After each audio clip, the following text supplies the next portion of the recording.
302 votes are now missing. Federal Rule 48A of the Federal Rules of Evidence, Judge, made clear that the decision to dismiss pending charges lies squarely with the prosecutor. The executive branch, the prosecutor, has exclusive authority and absolute discretion to decide whether to prosecute a case. And by the way, Judge, your comrade, Justice Ruth Bader Ginsburg, just this week, wrote for a unanimous Supreme Court eviscerating and reversing the Ninth Circuit Court for inviting outside counsel to brief on an issue not before them, just like you. Now, this thinly veiled effort to bring in another judge to argue against the government and Michael Flynn is nothing more than an effort to poison the 2020 voting electorate.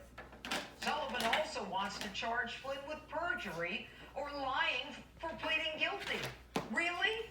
Should we charge every defendant who pleads not guilty with perjury if they're later found guilty? After all, it was a lie when they said they weren't guilty, and the court wasted its time, and the calendar was slowed down, and taxpayers suffered financially. But consider this. What about a defendant who pleads guilty because his lawyers pressure him, as was clearly done in this case, telling Flynn if he doesn't plead, his son will be prosecuted? What about the defendant who pleads because he gets a lesser sentence than if he goes to trial and he doesn't want to risk being found guilty even if he knows he's not guilty?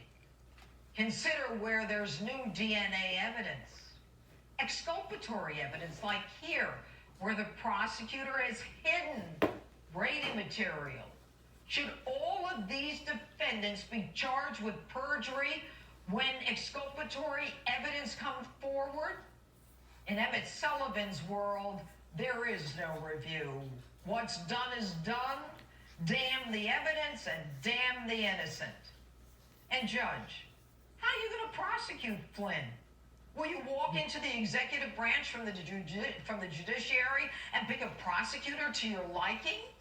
Or will you jump back and forth from behind the bench to in front of the bench, ripping your robe off to argue the DA's case? Have you not heard of the separation of powers? When you ask what additional charges can be filed against a three-star general railroaded by the corrupt Obama, FBI, and DOJ, then it's time to bring in a new judge.